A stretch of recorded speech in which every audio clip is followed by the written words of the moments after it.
There's Larry. Okay. All right. We're live. Welcome, everybody, to another Thursday evening Carnivore Mastermind. I'm excited to chat with all of you tonight. I've got a great panel of carnivores here, and we're going to be talking about the topic of the week, which is stalling on this way of eating. So whether you're on a weight loss journey, a healing journey, whatever brought you to this way of eating, we all have some health goal that we start with, and then a lot of times, we accumulate so many benefits that we realize we can heal more and more things, and so our journey progresses and keeps moving forward. But there's times when you might stall and you might feel like nothing's happening, or you might feel like you're even moving a couple steps backwards sometimes. And I know that's been my experience. I've had my ups and downs so far in 9 months, and I've had to tweak things and do things differently from time to time. And I think that's probably a pretty common experience. But I got a comment this week on one of my videos, and I think we were just talking backstage. Christy's gotten the same comment from the same person. So we're not sure, and Christy's answered the comment. And so I kind of feel like I did last time, but I couldn't remember. But it got me thinking, and I thought it would be a good topic for us all to talk about this week together, since this is kind of the forum where, we can all, chime in from different backgrounds and experiences and try to help this person and see if we can, give them some suggestions about, what they might want to try moving forward. Now, disclaimer, none of us are medical doctors. None of us are giving medical advice or professional advice in any sense, but we're just here sharing our experiences, what worked for us, and throwing out some ideas. And so that was the topic that I asked you guys about in the poll of the week this week. Just kind of the general question about, have you ever had a stall while eating this way? A period where you stopped losing weight, stopped healing, or otherwise just seemed to lack progressive movement forward. And I asked for your stories and any solutions in the comments. And we got 205 votes or 206 votes this week. And, the vast majority, 58% of you said that, yes, there has been a period of time where you felt like nothing was happening. And that was followed up by this third option, which was 18% for it's been intermittent, a little bit of both. So maybe you have like a good time where you feel like you're moving forward, and then you have a stall, and then you move forward, and then maybe you have a stall again. And then the last few choices were like you've already reached your goal and now you're in maintenance mode. That was 11% of you. And then you left a comment, 8%, and then 5% only said, no, it's been steady progress since day one. So it sounds like we've got a variety of experiences, as far as the input from this poll. And there were several comments that I thought were worth highlighting too, if we have time today. Otherwise, I would encourage you to go read some of these comments, because there's a variety. Some people are in maintenance mode. Some people are still struggling with some certain things, healing wise, weight wise, all of that. So thanks to everybody who voted this week and gave us some interesting things to chat about. So I think we will, let me bring up, let's see. I had to restart my computer and fix my audio like right before we went on. So I had all my tabs open and now they're gone. So I had this question pulled up, but I just made like a page of notes, and I'll just kind of go over the basics of what this person said. And so basically it's a 35-year-old male, 5'11", 180 pounds, says they're plus or minus 22% body fat. They've been on meat and eggs only for 135 days at the time of writing that, which is about 4.5 months. And he says he's eating 400 to 500 grams of cooked meat a day, 7 to 8 eggs. So that's approximately 14 to 17 ounces of meat, and then 7 or 8 eggs. And so basically he's saying that he has not seen any change. I should probably pull this whole thing up because it's super long.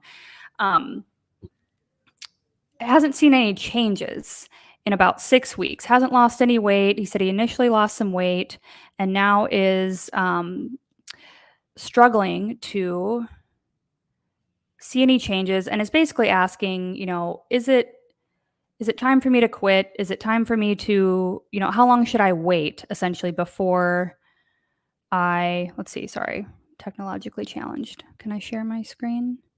This one. You should be able to share a screen. Share it. Okay. So kind of his stats in the beginning here.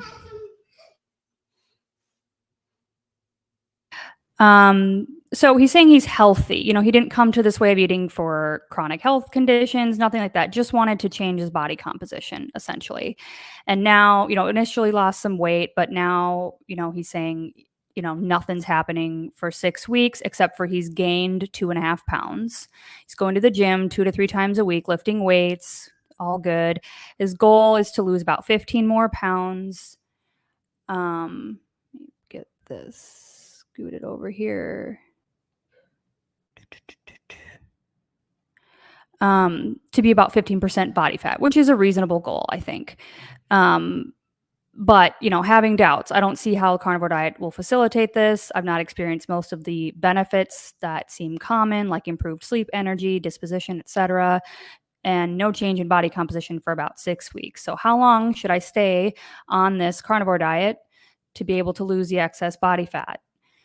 Second question, what's the minimum amount of time you should maintain this diet when it's not working for you? I think this is an interesting question. And then number 3, is this kind of, you know, in general, is this diet effective for those people who are already healthy and just are coming to it to improve body composition?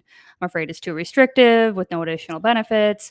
P.S. We're restating that, you know, he's not experienced any of the other benefits. And so that's kind of what got me thinking today, and I thought we could talk about that. And so I have a few notes and quite a few comments here, but I think I will go around the panel first. We'll start with Christy. And like I said, I think you just mentioned that you got the same comment. So I'm curious to hear what you responded. And, you know, I think this is good to talk about because it can be stressful and frustrating, right? If you feel like you're doing everything right, but then yet nothing's moving, the needle's not moving. And so we'll just go around. Everybody can introduce themselves and give us your thoughts about what might help this person. Okay, so hi, I'm Christy. My channel is Meeting Wellness, and I did get this comment also on my channel. I feel like maybe he's, you know, just trying to go to carnivore channels and just like reach out for help from a lot of us, maybe. Okay. First of all, I'm not a male. I know Larry's going to have a lot to say about putting on muscle and things like that. So my own experience is that I started this to lose weight. I actually started keto to lose weight. And initially I did lose weight. I lost 20 pounds like right away. Do not pass go. It just went down over about 3 months. But that whole time I was tracking. Now I wasn't tracking all like for all the macros, although they were all there. It was because I was keto and I needed to track those 20 carbs, right? And I was, especially when I first started, I had never tried keto before. I didn't know what 20 carbs looked like. And when I was putting all that stuff in, I mean, I was meat-based keto, but I was still eating like I thought fat bombs like had to be done. I was still eating a lot, you know, cream cheese and of course a few veggies and things like that. But even so, I think maybe because everything was so tight because of the tracking, yeah, the 20 pounds just, you know, came off. And then after I went carnivore, I sort of, you know, stopped tracking. That's when I got all this energy. I started sprinting in October. And everything was going great. I continued to lose a little more body fat, although my weight stayed the same. I put on a little muscle. I have a body impedance scale. But then after October, yeah, my weight just sort of slowly started creeping up. And I wasn't real worried about it, but then it didn't stop creeping up. And so, and again, I wasn't tracking. I was just sort of doing what everybody says, you know, eat till you're full and all of that. So I didn't feel like I was overeating because I ate till I was full. But then I wasn't happy because almost the whole 20 pounds went back on. Now, let me just say, with that 20 pounds on, I'm still not considered overweight, right? So part of me is thinking, maybe this is what my body's supposed to be. It's not like it's overweight. Maybe this is just vanity that I want to have these 20 pounds, but then maybe not. And so, you know, you don't really know. And then the other thing is you hear different advice like everywhere, right? Increase your fat. No, increase your protein, track everything. Don't track everything. Like all the advice is different that you hear. So I tried a lot of things, but I will say to the comment that Neo read, it doesn't sound like he's tried anything other than he's eaten the 16 to 17 ounces of meat and the eggs, and he's just keeping on doing that, and nothing's changing, nothing's changing, nothing's changing. And I think 4.5 months is a good run to try something. And so if he's not getting the results he wants, maybe it's time to change something. Now, what that something is, I think everybody's an N equals 1. So recently, I've now lost 7 pounds back of those 20 pounds. How did I do it? I tried a bunch of stuff, you guys. And if you watch my channel, you know. So I added weights. And which I enjoy and I'm still doing, but my weight didn't, like, it didn't help me lose the weight. I mean, I'm happy. I see muscles and stuff. I know I'm stronger because I can pick stuff up easily that I couldn't do before. But that darn scale, didn't want to move. I started tracking macros. I played with the fat and protein and all of that. Nothing. And then I heard Kelly Hogan's video a while back, and she starts talking about how she doesn't understand these people that aren't eating enough. And I was like, that's me. Like, I'm like, how are people not eating enough? Like, I understand that, yes, some people, but I don't feel that way. I can put down 1.5 pounds of ribeye. Like, I can out eat a lot of people. And maybe that was just, I don't know, too much fat for me in a day because I was doing that and feeling satiated, but I think that was too much for me. So what I did was I don't want, so, and Kelly Hogan was talking about, she's a volume eater. I'm like, me too.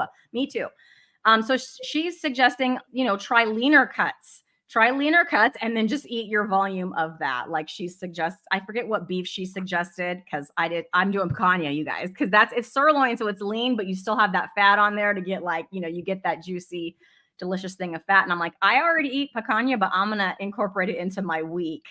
And then she's talking about like chicken thighs with the skin on. So I have some coming, pasture raised chicken actually, tomorrow. So I changed that. And then I added walking. So I put an app on my phone and it's not stressful to the body to be walking. It doesn't like stress out your adrenals. I actually enjoy it quite a bit. And I'm finding new routes around my neighborhood and, I could try this and try that. And next thing I know, I've walked 4 miles, right? So those are the 2 things I changed. And when I changed them, man, the weight just started coming back off. So that's what worked for me, but I had to try. It was very frustrating because I was like, I'm tracking, I'm lifting, and the weight's just not, budging. But yeah, in the last 2.5 weeks, I've taken, 7 pounds of that back off. So I feel like for my body, I'm like kind of going in the right direction, and I'm super happy because I don't have to restrict food. I just have to choose the cuts that are a little bit leaner, and then I can still, eat that volume that makes me feel satiated and happy and not like I leave the table still wanting more food. So I would suggest that I don't know what he's going to have to try, but it sounds like he hasn't really tried switching anything up to see if he can get his body composition to change. So those are my thoughts. That's awesome. Yeah, a lot of that summarizes what I have written down too here is like, I'm all for giving things a good shot, like I think on the one hand, sometimes we don't give things long enough to see if they're going to work. And in this case, it sounds a lot like, he's been doing the same thing and not getting the results he wants. So time to change it up. And we have a little singer in the background, if anyone can hear that, singing about bubbles. So let's go over to Cammie next. Give us your thoughts, please. Thank you. Yeah. Well, first of all, Nia, I think that when your child comes into the room is one of my favorite things because I don't have that soundtrack in my life anymore and I miss it. And you will miss it so much when it's gone. But so it's beautiful to hear that. I was just going to say maybe the language barrier. There's not as many videos about carnivore in his native language, but it seems like his basic approach to carnivore is that it's this short-term thing. And is it even safe to continue long-term? So I feel like his understanding of the purpose and the goals of the carnivore diet is maybe not the same as mine. I don't think there's any problem just continuing on. If you're not in pain and you're doing great, just keep on going at the weight that you're at. But if he's only eating 16 to 17 ounces, I eat like 2 pounds of meat a day and I'm losing weight. So I don't know, maybe he should try eating more, like Christy was saying, just trying some different things. That would be my input on his question. Yeah, thank you. I agree. I've been tracking every day what I've been eating, and I'm right around that, but I'm eating higher fat because I kind of put in some estimated metrics or numbers into Chronometer just to see like what's his potential fat percentage to protein ratio, and it's it's a little bit more than what I'm eating, but I get comments all the time when I post my food that's like, you're not eating enough, you need more fat.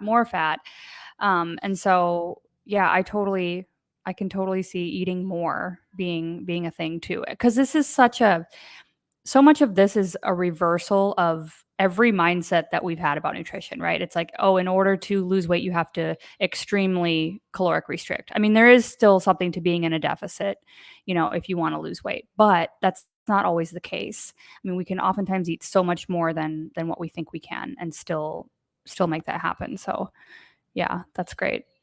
Okay, we'll go down to Laura next. My name is Laura. My channel is Healthy Carnivore. What I could say is when I first switched to carnivore, I had been keto for 28 years. And in the first 2 months, I gained 10 pounds. And I had to really talk to myself like, stay with this, don't give up, like you're healing. And you know that that's going to pull on fluid and stuff like that as you heal. So over almost 5 years, I'll be 5 years carnivore in June. I have had several times where I either had weight stalls or anxiety, depression wasn't getting better, cystic acne wasn't, joint pain. Trying to think of some of the things that I've resolved. It's been so long now. I'm like, what did I used to have? I need to keep a sheet of paper for all the things. But I changed it up constantly. Kelly Hogan is somebody I watch religiously. And I'm like, yeah, let's try more fat. And I do that for a while, and that kind of busts through, and help my hormones. It would help me get through. And then now I'm actually where I'm eating more protein and I'm doing a little bit less fat. But and I don't do any of the measuring or meters or anything like that. I just kind of follow how I feel that day and what I feel like I need to eat. And that has seemed to help. I just think, he may need to do lion for a while and get off of even eggs. I found that I could not do egg whites. It causes histamine release for me, and some joint pain, things like that. So once I cut that out, once in a while I'll do egg yolks with something, but I really stick to the ruminant meats, and I found that that's helped. But I think if you're doing something and it's not working like everybody else, you got to change it up, And I've always been somebody that likes to, well, since I was 39, I've liked to work out, lift weights, do stuff like that. So, especially for a man, I think if you want more muscle, I feel like you have to do more protein and you got to lift heavier. And I think I would try something for about 4, 5, 6 weeks. If that doesn't work, change it up and go to something else. So, that's what I would recommend from what I've done as to what I would see. But as I'm not a guy either, so that's what's worked for me. But we'll see what Larry says. Yeah, and I'm glad we have one gentleman on here tonight to at least come from the male perspective, because it is. I mean, it's so different between men and women, and so hormonally and all kinds of things and backgrounds, and so yeah, and I appreciate you, Laura, too, because you have such a long, a previous history of doing keto for so long. And so that's just a testament too that this is a journey, and you're going to hit points even a few years down the road where it's like, hey, what's going on, And we don't always know exactly what our body needs to heal from. And so just trusting that process and changing it up. Yeah, that's great. Okay, Larry, go for it.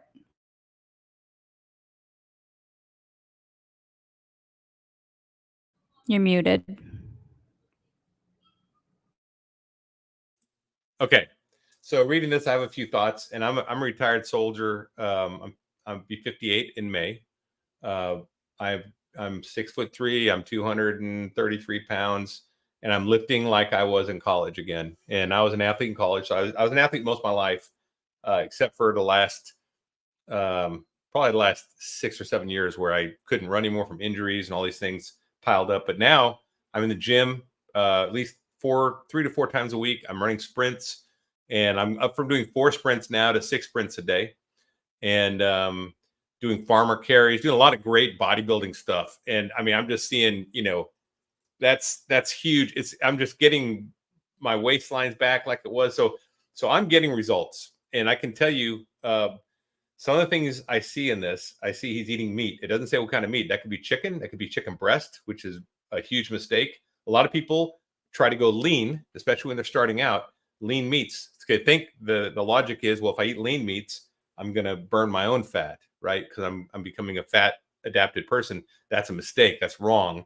Your body will hold on to those fat reserves thinking that, oh, I'm not getting enough fat, so I need to hold this fat in my system because that's my emergency reserve, right? Once you start eating the fats, then your body will release that.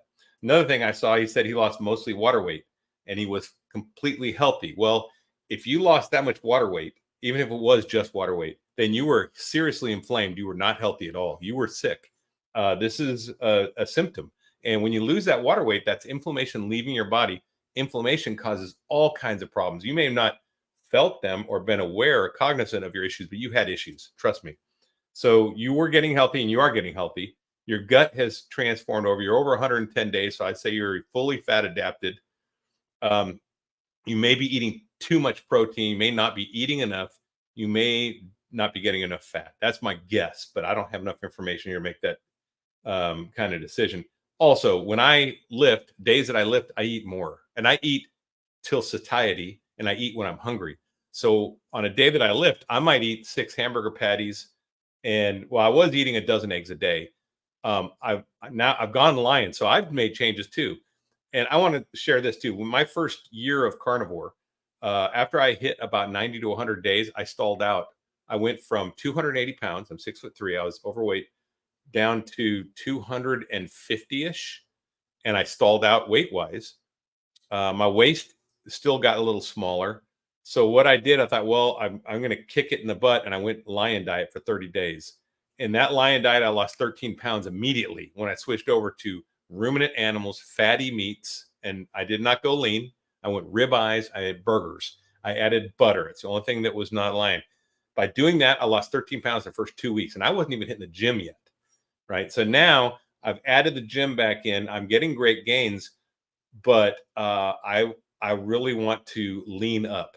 So I'm leaning up, but I want to get my 6-pack abs. That's what I want to get. I want to get like I was in college. My goal is to be in the best shape of my life when I'm 60. That's my goal. I'll be 58 in a couple days. If I hit it early, oh well, that's great. So so I'm going lion to shred some of this fat off, and I'm still eating lots of fat. I'm eating really fatty meats, burger patties. I get a pound of burger. I mean, I'm eating tons of fat. So my guess is you're not eating enough fat. That's my guess. And you're also eating in this construct where you're eating 2 meals a day. And, that's fine as long as you're hungry during those 2 meals.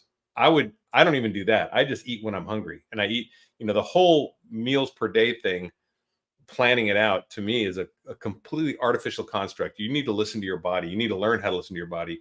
You're 135 days in. That means you've converted your gut biome. You're probably on the right track. All you need to do, like we're saying here, is just tweak it. I personally would eat a lot of ground beef. I would salt it. And that's just what I would do. And I'd add butter probably, and then steaks, whatever you can afford. Now, the other thing is you're probably saving a lot of money compared to your standard American diet.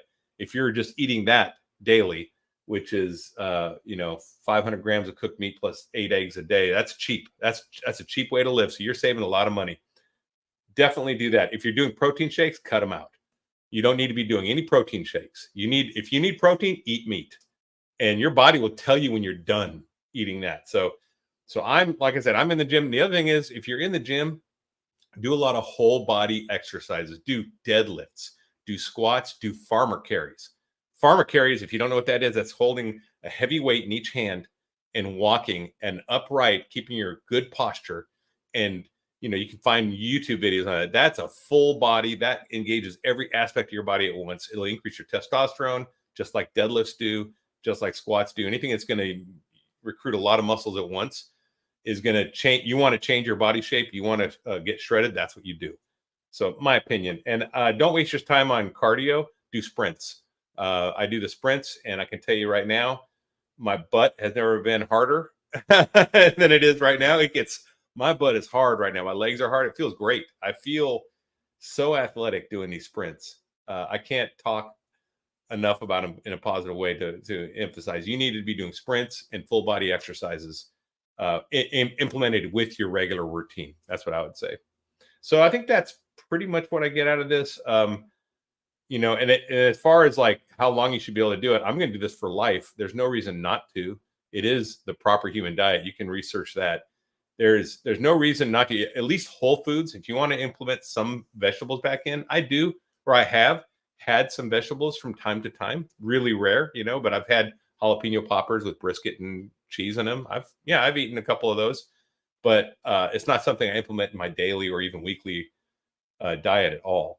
So, you know, I'm not saying you can't do that. Once you get your body dialed in on your N=1 experience, and you become the subject matter expert of your body, which I have no idea what it is. I know mine is. I'm getting mine down pretty good. Then you can do little experiments like that too and say, well, you know, I'm going to have some coffee today to see what happens, or I'm going to do this. And, you know, if you like it, do it. Just you're your own boss. No one's telling you what to do. But I think if you want the best results, definitely you've got the framework laid in. Now you need to start tweaking your thing in an intelligent way, like in you know, you need to actually think about it, be thoughtful, and then tweak your thing. So that's what I'd say. Yeah, I totally agree. And I think those were all great comments, because that kind of brings me to the first point that I had written down, which answers kind of the first and second questions that this person had. Like, how long should I continue this when it's not working for me? And, you know, what's the minimum amount of time that you should give this before, you know, you conclude that it's not working? And to me, it's like, well, what's the alternative? Like, where, you know, what are you going to go back to? Just adding more carbs in, or going back to plant-based, or, you know, like where did you come from? Obviously that wasn't working. And for however long you tried that. And he said he put on a few pounds. That right. 2.5 and pounds he put on could be bone density, could be muscle mass. It could be muscle. But 2.5 pounds is too small to even worry about. That could be he didn't poop today. All right. So, I mean, it's not like you don't worry about 2.5 pounds, right? If I put on 12.5 pounds, I'd be like, okay, this is something to be concerned with. 2.5 pounds, he didn't drink enough water and he didn't poop. Okay, whatever. You know, that could be. So it's really hard to say. Right. And I guess, yeah, that's kind of the thing where it sounds like, you know, he's keeping a very close eye on all of these metrics, which again, I'm doing right now just because I'm trying to solve for a couple of variables, you know, like, is it certain food items that are triggering my skin and inflammation and gut issues? Or is it an environmental thing that I need to look at, like mold or stress? Is it more along those lines? And so I totally get kind of like keeping track of all this stuff. But I think you can, on the flip side of that, you can kind of miss the big picture by being so narrowly focused in on like how much you weigh every single day. And, you know, with that 2.5 pounds, and that was kind of my other question. It's like, well, if you've been consistently lifting 2 to 3 times a week for, I'm assuming like this whole 4.5 months, like, what's been the progress there? Do you feel like you're getting stronger? Have you been able to increase your load? Are you doing more reps? Like, what are you getting faster, stronger, more agile? Like, are you seeing any benefits there? How's your endurance? How is your stamina when it comes to your workouts? Because those are all other things to pay attention to. Like, there's plenty of other biomarkers to look at. And I know he did mention like he's not been experiencing some of the benefits like sleep and I forgot what the other one specifically was, energy maybe. But so that leads me to the point where I almost felt like 6 or 7 months in, like maybe I'm not fat adapted. And that's a real possibility if for his particular physiology, he's eating too much protein. So I kind of plugged in some numbers, being generous with the fat, like say he's eating 14 to 17 ounces of ribeye steak every day with the fat and 7 to 8 eggs, that's still only a 57-42 ratio, 57% fat, which is not that high. And so, you know, that could be part of it too. It's like maybe he's not experiencing some of these benefits because, you know, the fat's not high enough. And I know for some people, they need to go on the leaner side. So again, this is why you experiment a little bit. You say, okay, it's been a month, it's been 60 days of doing this pattern and it's not producing anything noticeable. So let me try upping the fat for 30 days or 60 days and see how that, you know, affects you. So that's kind of the questions I had. It's like, well, what's the alternative? I mean, what would you, if you're going to conclude at about 5 months that this isn't working, like, then what? You know, what are you going to choose to add back in and why? Because to me, I don't see how that would be anything more helpful than just going through this elimination process and tweaking this and seeing if it can, you know, get you the results that you want. And you can always add foods back in later. Like I don't, you know, argue with anybody who wants to do that if you feel fine on those foods and they don't trigger you. But I think if you search out some people, and I wrote down like, you know, if he hasn't seen Dr. Baker's channel, go watch Dr. Baker. He's very, you know, super into athletics, lifts every, you know, works out every day. And he talks about how he can change his body composition. He can drop 20, 30 pounds. I think I just saw his last video about him I think he's like 240 or something like that, and wants to drop it because he wants to start sprinting and like get fast. And so he's like, I'm going to have to drop 20, 30 pounds probably in order to do that. And so there's a perfect example of somebody who's like, okay, let me just manipulate my macros, maybe manipulate your meal timing. 1 meal a day would be another thing to try. If you're on 2MAD right now and you know, you've been doing that, like eat the same amount, but just put it in 1 meal and see if that triggers something. And so there's all kinds of different things to try. And another person, you know, is Richard Smith. His channel is called Keto Pro. He's been on Dr. Chafee's podcast quite a few times. And he's an athlete too, that trains other athletes who are keto and carnivore fueled by fat, running on fat. And so if you're into athletics and you're wanting more, you know, perspective on that, there's lots of examples of people, to answer the third question, you know, that are examples of people that are, you know, quote unquote healthy, not coming to this for autoimmune or severe issues of any kind, just wanting to get in better shape. There's plenty of examples out there, I think. So it just takes a little bit of digging. And that's why we have discussions like this too, because you can see in the chat, there's going to be people talking about their results. All of us are on different places in our journey, and we're sharing all those details too. So good luck to you, user bunch of numbers and letters. I don't know what your real name is, but you know, because I understand the frustration. Trust me, I do. When you feel like you've had 30, 45, 60 days where you feel great, and then all of a sudden it's like, why am I feeling like I'm inflamed again, or I'm taking a couple steps back? And it's just learning how to actually listen to your body. And I think this is something that is said so often, but the meaning of it still eludes us sometimes, you know, like what are you actually craving today?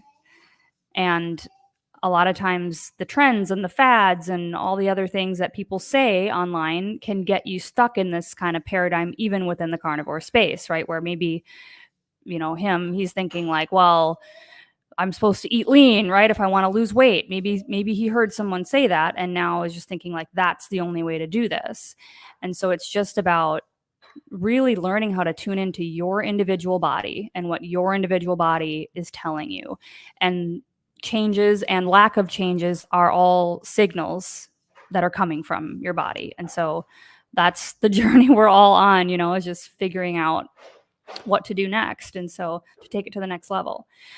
So does anyone have any final comments before we've got a few questions and things I wanted to throw up? Go ahead, Christy. Yeah, so I saw Cami post that Coach Bronson would be another good person, and I would just want to second that. And he's gone live, and he probably has a bunch more because he just came out with a book. So if you can catch Coach Bronson on one of these channels where he's doing all these lives, he will answer your question.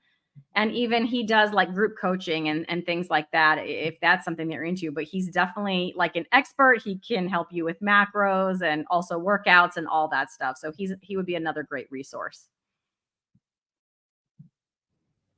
Awesome. Thank you. Anyone else? I'd just like to add that if he wants to contact me directly, he can. It's carnivoresoldier@gmail.com. And I'd be glad to get more information to make a better advice based on his information if he wants.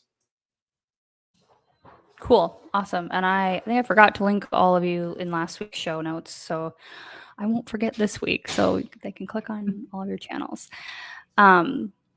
Okay. So we had a question pop in early before we even went live today from Janet. And I don't know the answer to this, but we'll see. I know, Laura, you've got a medical background. So Janet says she's 75-year-old female, 5'3", 187, down 70 pounds, keto carnivore, 18 months, A1C 5.6, glucose 93, fasting insulin 8.9, HOMA IR 1.8, HDL, triglycerides, LDL. Okay. And then part 2 of the question is how to mitigate side effects of prednisolone eye drops due to multiple eye surgeries. I've been on a 10-month stall despite being carnivore 18 months. So I had to pop up, look up what those are exactly. I mean, I'm assuming it's a steroid of some kind, right? But it is. Well, before she answers that question, I just want to point out that she's saying she lost 70 pounds in 8 months. That's insane. Yeah. She should be celebrating that. Yes, that's absolutely right. Yeah, I was going to say the same thing. Plus, I think her labs look, I don't know where her labs started, but they look well. I will tell you, it is something that you are going to have to constantly tweak and change what you're doing because of any type of corticosteroid or steroid that you're taking, whether you're doing like I do an inhaler that is a corticosteroid that I've taken for 20 years, and I just take it once a day instead of twice a day, but it does affect how you lose weight. So even the eye drops are going to get into your entire system. So it is something that you may have to tweak, go very, like lion diet, and maybe do it for like 3 weeks and then go back to doing, other meats, add in. You may just have to change it up if there's a little bit more weight that you want to lose. But looking at your numbers, I think those look really pretty good. Cool. Yeah, just from my partial limited knowledge of what those mean, I thought like that seems pretty good, and you're 75. That's so, like, I love seeing comments like this. I get these comments all the time. I'm 60, I'm 65, I'm 72, I'm 80, and I started this way of eating. Like, I just want to commend you because that takes such courage, right? To literally change everything after so many decades of doing it the way that didn't work, and so to have the fortitude to actually change that at that point is so commendable, I think. And you're seeing progress, right? And that's kind of the theme today, is like it's good. And I'm a numbers person. I like to look at that stuff, but I have to zoom out sometimes when I get kind of too into it and being like, why isn't my skin perfect? And why am I tired today? Like, I was kind of tired today. And I'm just like, I wish I had more energy I'm still unpacking and building furniture and all this stuff. And it's like, man, I wanted to get so much more done, but I've just had to be like, okay, on the days that I feel like this, like my body's telling me I just need to chill out a little bit more, and I have to listen to that. And so, yeah, I think with these specifically, I could, if I was just to speculate, I would assume that over time, the longer you do this, the more your body heals, the more your eyes are going to heal, and you might not need these.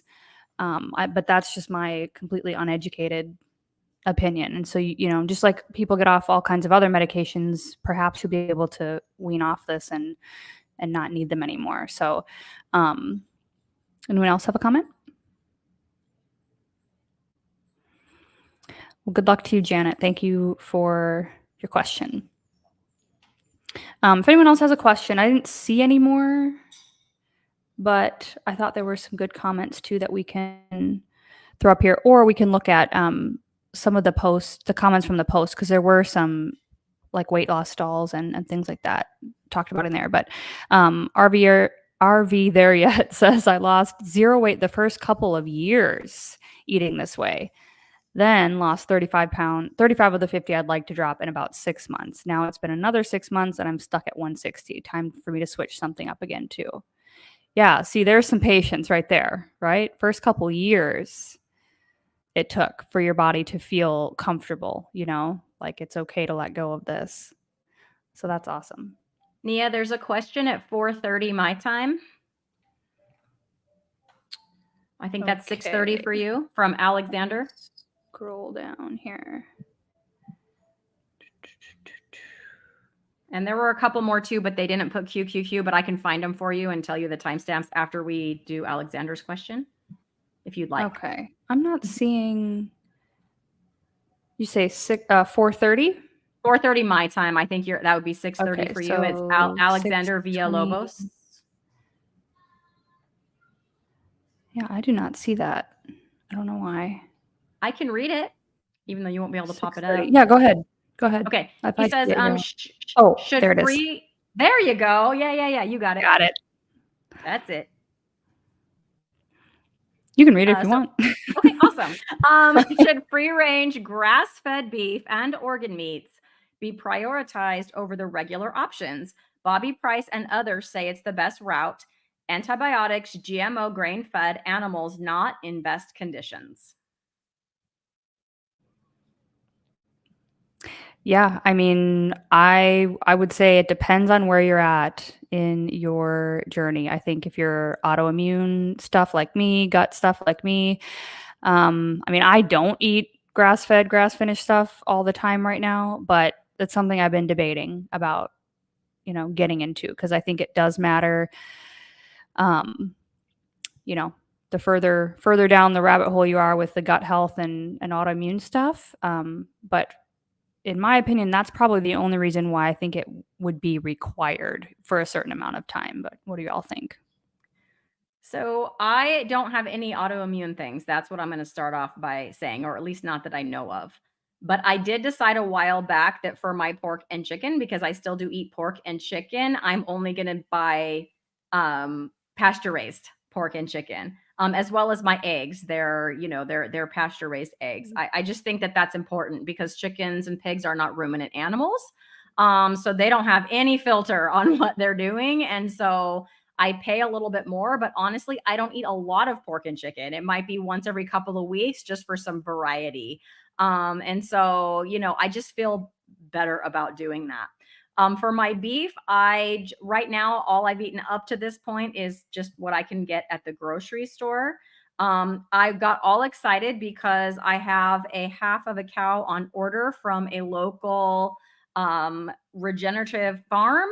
But I went to one of their meat pickup dates, because you can just go every couple of weeks and like pick up meat. And I picked up like a grass-fed, grass-finished box, and I didn't like it.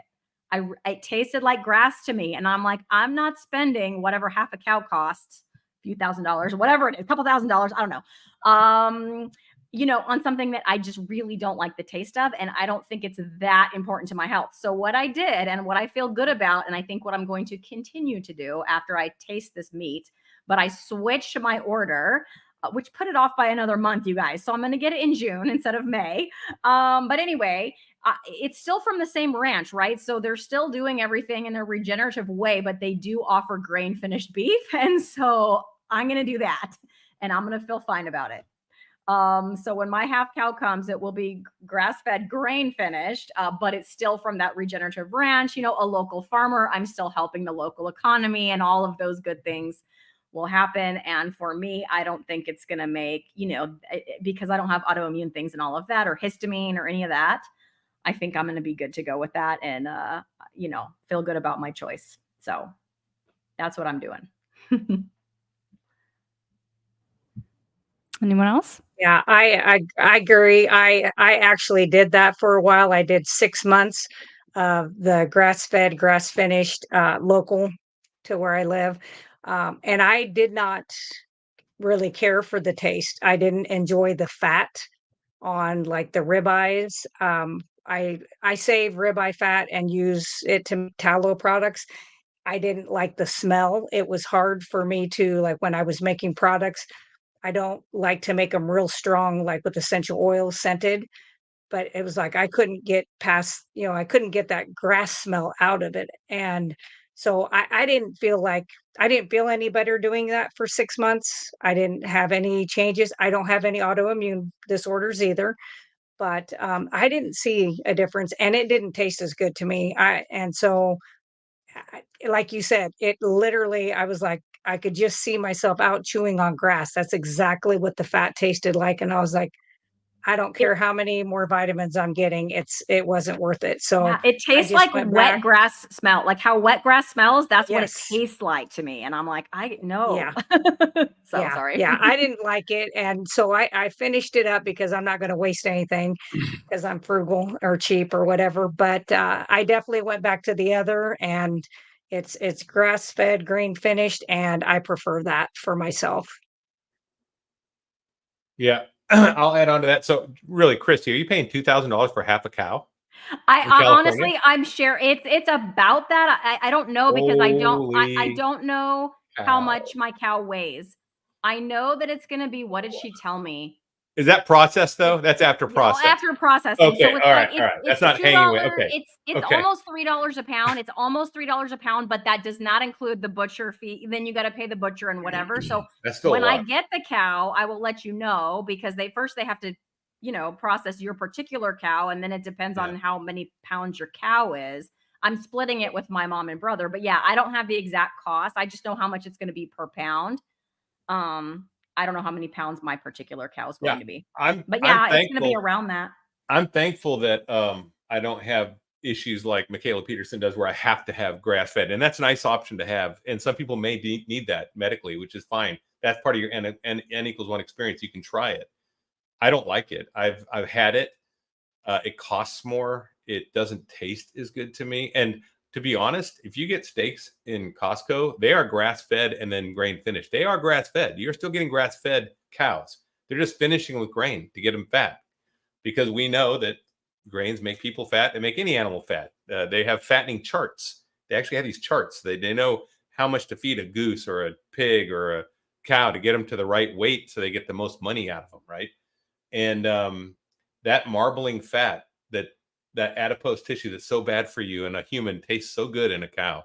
And I guarantee you, yeah, I will not buy grass fed unless I mean, every now and then I might, but it's rare. I don't do it for me at all because I don't need it, and I'm getting fantastic results off grass fed, grain finished beef. But like I said, I recognize there are people that need that can't have beef that has any grains in it at all. Because so really the whole idea on ruminant animals that triple chambered stomach is getting rid of all that all or most of the poisons that are in that linoleic acid and such, and all the omega-6 that's in the grains, right? So it's cleaning it up for you, and that is exactly how you make plant-based meat. Is you give plants to a triple stomach animal, and it makes the best meat you can think of. So yeah, I just like you guys, I prefer grain fed, grain finished. So Okay, we've got another question. Llama Lady says, I'm on day 41 and began lying 3 days ago. I still struggle with fatigue and inflammation. How can we tell if it's histamine or oxalate dumping issue? Well, I could talk about this, but anyone want to go first? Because I'm long-winded. Well, histamines, like the people I work with and myself, histamine reactions that I generally had were like sinusy, like you're filling up into the sinuses, kind of like an allergic reaction is what I got, skin rashes, issues like that. Oxalate dumping, when I had that, I felt like I'd been poisoned. It wasn't just a little, it seriously felt like I had been poisoned and I hurt from my hair down. I mean, it was definitely noticeable. Um, I would say what I have found as being a woman is that we're so afraid of fat that I don't think a lot of times we're getting enough fat.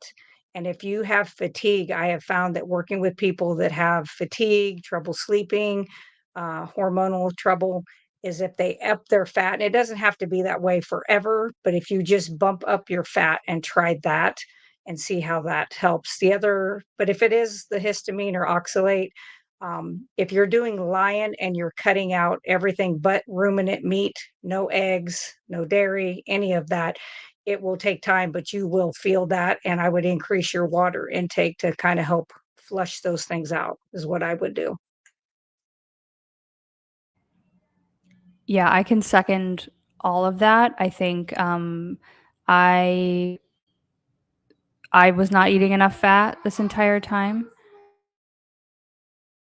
I'll make you some when I'm done. Okay, in like 15 minutes.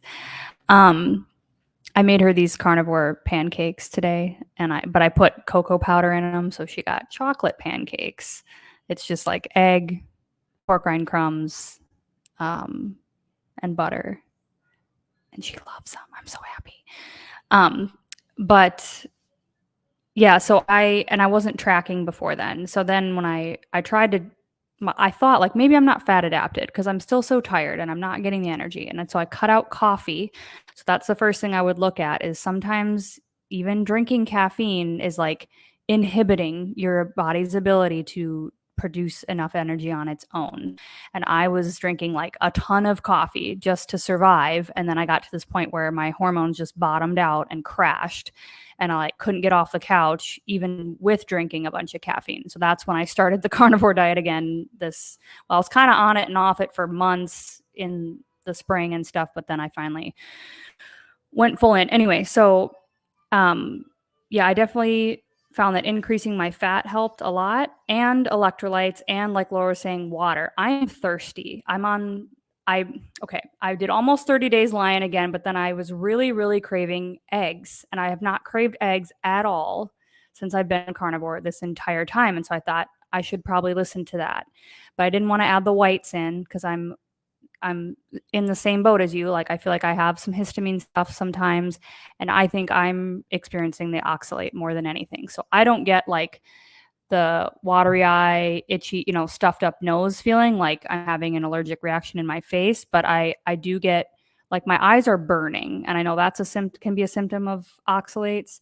My psoriasis has like unfortunately overall gotten worse.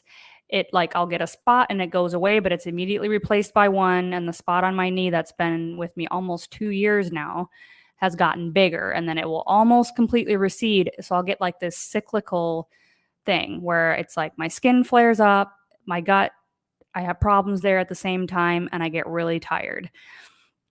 And so that's, to me, that those are all symptoms that are more indicative of the oxalate thing. It's like cyclical, and it's just, I don't really change anything else, but it's just like all of a sudden I feel like crap for 3, 4, 5 days, and then I have to take it easy and kind of then get back to it. So, back to it energy wise. So it kind of like, I think, yeah, there is a kind of a distinction between the symptoms that you can use to try to figure that out. But I think, if you haven't read Sally Norton's book yet, Toxic Superfoods, that's a great book just to get like all the information about oxalates. Elliot Overton is another person on YouTube. I've listened to a lot of his lectures about oxalates. And then it's funny, I just listened to Steak and Butter Gal's video about histamines again today or yesterday. And she gives her account, just she got hives all over her body for a period, like had all over her face when she would eat certain things. And so that's a good video to check out if you want like a deeper dive into like, okay, what to not eat. But really with histamine stuff, it's like the ground meats and things, you would probably want to try eliminating those and see if that helps, or anything aged. And that makes it kind of hard. But I've cut out ground beef, which I love. I actually prefer it to steak. So that actually really sucks for me. And I like making ground beef jerky and, all that. But I thought, okay, let me try that and just see if anything improves. And then that might be an indicator that it's histamines. But for me, I think I'm definitely leaning more towards oxalates because of the skin flare-ups. And if you have more than one body system, elimination system in your body flaring up cyclically at the same time, I feel like that's a consensus I've heard too that points more to oxalate issues. So like for me, it's my gut and my skin, and then that's followed by my, mood, sort of mental health and sleep. But I've been sleeping like a baby, you guys. So that's good at least. But I would, when you said drink more water too, that made me think, because I'm like, I am drinking so much more water and more electrolytes than I've ever drank this entire time. And I'm in month 9. And so, I drink like 2, sometimes 3 servings of my homemade electrolytes, which is like 3 element packets. And probably I have this 40 ouncer here that I probably fill like 4 to 5 times a day. So, I mean, and I go to the bathroom, like I urinate a lot. Like I just feel like I'm just like eliminating something. And so I'm just trying to follow my body's cues. Like if I'm thirsty, I'm just going to keep drink with electrolytes so that I'm not, getting dehydrated. And trying to follow my cravings. But I feel you. That is one of the most disheartening things when you do this and you start to feel really great. And then all of a sudden you're like, wait a minute, like I feel like crap, for a week or something. What is going on? But thankfully there's a lot of information out there now, people that are very knowledgeable talking about this too. So yeah, and my last comment, sorry, I'm talking so much, but when I go lion, my stuff gets worse. Like it's been worse now, or the flare-ups are more significant than when I was eating more carnivore foods. And so for me, that feels like, it's just like I'm clearing heavier the cleaner I get, which is kind of hard to deal with, but I'm sticking that out because I really want to get better. And so I'm like, let's just do the beef. I'm adding egg yolks. I'm just beef and egg yolks and salt and water. So anyway, that's my story. Anyone else? So long-winded today. One of your other comments on the poll was talking about, they said they wanted to do a detox to help their stall. And I think what I've heard from the doctors is that our bodies do detoxing and that we don't need to do a specific detox, that a carnivore diet done properly is a detox diet. Like we're detoxing the lectins, we're detoxing the oxalates. And if you include your iodine and your selenium and your salt, then you're detoxing the fluoride and the bromines, and just do the carnivore diet. Stop putting the toxins in, eat the carnivore diet, and provide the proper support for your body, and your body will detox exactly the way it's meant to do. I agree. And I think talking supplements is going to be the topic for next week. Spoiler alert. Because I think like I've started, like I take iodine and I take vitamin D, and I also get out in the sun because I think, especially for my skin, that's been a huge factor. Like I think I've probably been chronically low in vitamin D forever, probably. But our next question is about supplements, and things to optimize. And I think this kind of goes hand in hand as like a follow-up to kind of what we're talking about today, which is tweaking things. And sometimes, is there a need for supplementation if you're coming from severe deficiencies, or you're quite sick, or come from a really trashy diet in the past. So we can touch on this, but I will tell you, Laura, to tune in next week, because that's going to be the topic for next week is supplements on this wave eating. But would anyone like to touch on it briefly here? I know we're right at the hour, so. Yeah, I can say it kind of depends. I've had people that I work with that they're like, all they have to do is extra like salt. They have to do like the Redmonds or the Celtic salt. And even I have somebody who's like, I don't even really require that anymore. And I'm like, good for you. But I think everybody's different. I do the iodine. Excuse me. It's something I've done for quite a while. I've done selenium more during like the COVID. I did selenium, NAC, and things like that just to kind of not get sick. Um, but I do the K2D3 because I had osteoporosis and I no longer have that. I'm actually all the way on the other side of that. So I think you just have to look at what your body's telling you and then look to see what is something that you might be able to add in. You might be able to do most of it through the diet, but if you're not getting that stuff, then I see no reason why not to go out there and supplement. I do a lot of Redmond's real salt. I have like 50-pound bags in this room here. Like I love Redmond salt. So that's probably my biggest supplement that I actually do other than the iodine for myself. Yeah, I can second that. I just do salt, and I do iodine every now and then, just when I think about it, which is probably every couple weeks. No big deal. I figure it can't hurt, and I don't eat enough seafood. I know that, so that's where I need to get it from. But other than that, I don't do. I used to do magnesium because I get cramps every now and then, but I have not gotten a cramp in 6 months, a leg cramp or anything. So my body is adjusted, and I'm working out. I mean, I'm. The other thing is being on this diet, I don't sweat like I used to. I go to the gym and I put in a hard workout. I barely sweat.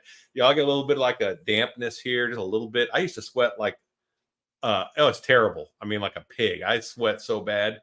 I had a drop of a hat. Now I'm running sprints and I barely sweat. It's awesome. It's funny you say that because that's our probably final question for this evening. I'm sweating a lot. Rory says, day and night since I started carnivore. Is this normal? My body feels warm. I have not had this happen, so I don't know. I mean, in the beginning, your body's gonna go through a lot of changes. So when you're losing that inflammation, that could be it. I don't know. I'm not a doctor, but who's to say what's normal? Everyone's body's different. So I don't sweat day and night, but I run a lot warmer, which to me is a blessing because I always used to be freezing. Like freezing, no matter what, I'm freezing. And then, my husband runs warm, so he's always turning on the air conditioner. And then I'm always like, but yeah, it's a lot different now. I don't feel cold unless it's legitimately cold and not like, oh, it's 78 degrees and I'm cold, So I will say that I do run warmer, but for me, it's a plus, not a minus.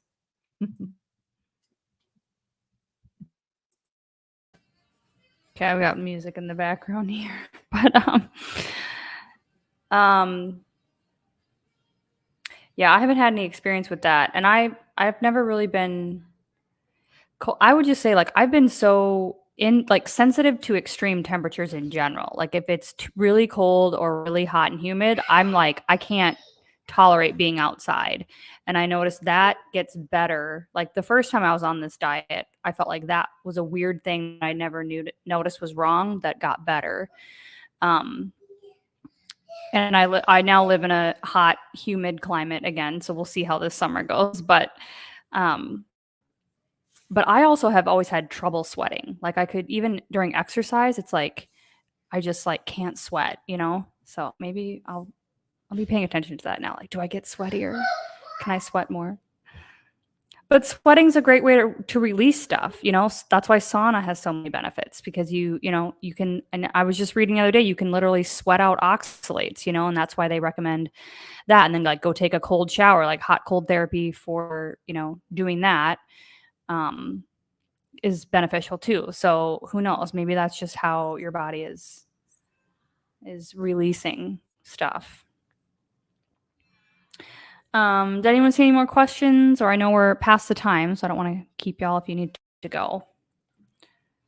Yeah, I gotta go. I gotta go make dinner for my son. I got my son this weekend, so going to cook some dinner. Okay. Thanks, guys. Nice meeting you and being with you again. Bye. Yeah, thanks for being here. Sure. Okay, then there were 4. Anybody have any? I got lost in the chat here tonight, so I apologize. I'm trying to go back through and see like if there's anything question-wise. Looking at this colostrum, I don't know. And this is my nursing thing background. I don't understand, and maybe somebody will know the answer to this. I don't understand this colostrum thing that everybody's kind of been bringing up, because there's only really one time in your life that you need that, and it needs to be from your mother, and the cow needs it from their mom, and the sheep need it from. I don't know what that has in it. It doesn't have stem cells, so I'm not sure, and it's like extremely highly fat. I guess if they're thinking that maybe the higher fat's going to help them, but preferably I don't want to drink another animal or human's colostrum. I'd rather get that in beef fat. So I don't know. I don't know. I can't see a good reason why I would ever take that, but maybe there's something or somebody out there that knows that it's great. I guess I don't know. Yeah, I don't know either. I know what you're talking about. I've seen people talking about it. It didn't seem like anything, I haven't even researched into it because I thought the same thing as you. Like, you get that when you're first born, and I Yeah. just didn't see why anyone would need it any other time. But like you, I'm like, I don't really know, but I don't feel like I'm missing Yeah. something, and maybe that would be the answer. So I just haven't looked into it. Yeah, I've just heard it talked about in the context of healing leaky gut and things like that. And so I think the idea is that if you take that, it helps somehow to like close the juncture, or like rebuild up the gut lining, because that's something that would have happened, ideally when you were born, like very young, your gut lining would have been, I guess, built up in some form. It's also something I heard about people saying, like, doing a raw milk fast has a similar benefit to it. Like, because when I was trying to add in raw dairy, I thought, oh, maybe I just need to do that, and like really that will heal my gut. And then, I could tolerate more things or not have these skin flare ups and stuff like that. Because it's, the psoriasis, all the skin stuff is directly related to the gut health. We got a pillow fight going on in here. So yeah, I've definitely heard about colostrum too. I have never personally taken it. But yeah, keep us posted if it does anything good for you. Yeah, lots of people talking about Sorry. histamines. Gotta find fresher meat. At 502, Trudy D has a question. I don't know the answer, but, or I'm sorry, right before that, 502, be kind about a sebaceous cyst. I thought since Laura has nursing experience, she might know the answer. And then right after that, there's a question about iodine. And I know Cammie down there is the iodine lady. I take it too. Okay, let me see if I can find. So that'd be 7:02 my time. Yeah, 7:02 your time. Be kind about the sebaceous cyst. Ah, gotcha. Okay. I had a sebaceous cyst removed from my thumb 18 months ago. Not just drained. Okay. About 3 days after starting carnivore, it's starting to come back in almost the same spot. Could it be oxalates? Whether it could be oxalates, it could be that you have an area of injury, and as you are healing, um, those areas that heal, you could get something like that to kind of come back up. I would be surprised if you'll have to have it removed. I think it will. I think it should probably go on its own if you continue, trying to eat carnivore. I haven't heard of anybody having oxalates like dumping that did sebaceous type cyst. So I don't think it would be from that. I think it's more you're cleaning things up. And some people are genetically predispositioned to get sebaceous cysts. You see those run in families. So that's potentially something that it could be as well. Okay. I've had weird bumps on my body, and I've noticed them only going down. Like, I don't think they were cysts, but I've had this thing on my ankle that's like, I don't know if it was a bite. I never noticed a bite happen, but it's been there for like a couple years. Maybe it was a tick bite. And then I'm like, maybe I just have Lyme's disease. I don't know what's going on. But it was just like this little lump. And it was, I don't know, maybe a 1/4 inch long, like not very big, but it was kind of hard. Just there for, didn't hurt, wasn't red, didn't bother me, but it was just weird, And I just, like when I was in the shower that day, I was like shaving my leg, and sometimes I would nick it, because it was like right in that spot. And I noticed that when I was shaving, I was like, oh, it's almost gone. Like whatever it was, it's like almost completely flat now. So I don't know. Let's see. Yeah, I get this sometimes too. Like it'll just happen out of nowhere. But that's been happening to me since I was very, very, very young kid. I would always that's like with exercise, I will turn like beet red, but I can't sweat, or I never could sweat. It's like I overheat easily. Yeah, Missy's been dropping a lot of good comments too. Yeah, maybe it's cyclical too with the histamines a little bit more. Yeah. Let's see.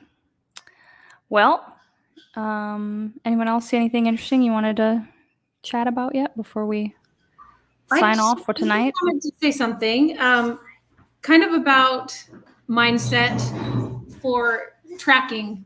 So I've been tracking my weight, and I felt like I've had a 6-month stall. And I just now, right before this, live cast, went and looked at the data and actually broke it down by month and how much I lost each month. And I thought I was in a 6-month stall. I lost 2 pounds a month this whole time.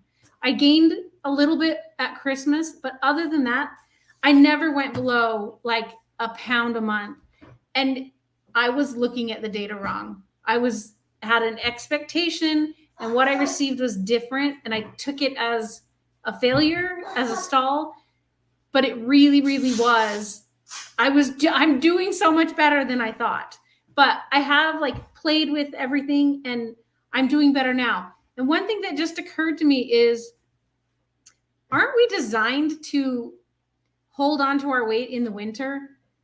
Like chickens lay less eggs in the winter. Onions won't grow until the daylight hours are at exact same amount. Aren't we designed to live in this natural world? And that maybe we all kind of like hoard our fat every winter, and then at spring we're like, oh, I'm out of my stall, when really it's just we're out of winter. I don't know.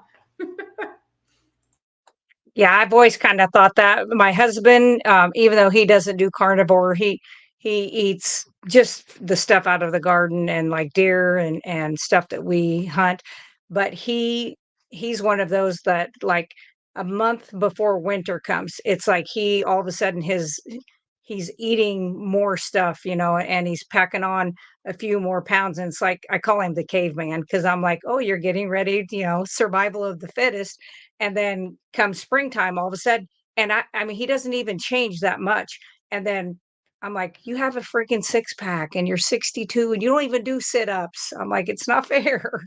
But he really is somebody that kind of follows that. So I do think there's something innate that, when your body knows that the cold's coming, to survive back, our ancestors had to hang on to some of that. So that makes perfect sense as to why we would do that, even though, it's been so long since we've had to survive off of that. And hopefully we never have to do that again. But if we do, we all have food saved in case it happens.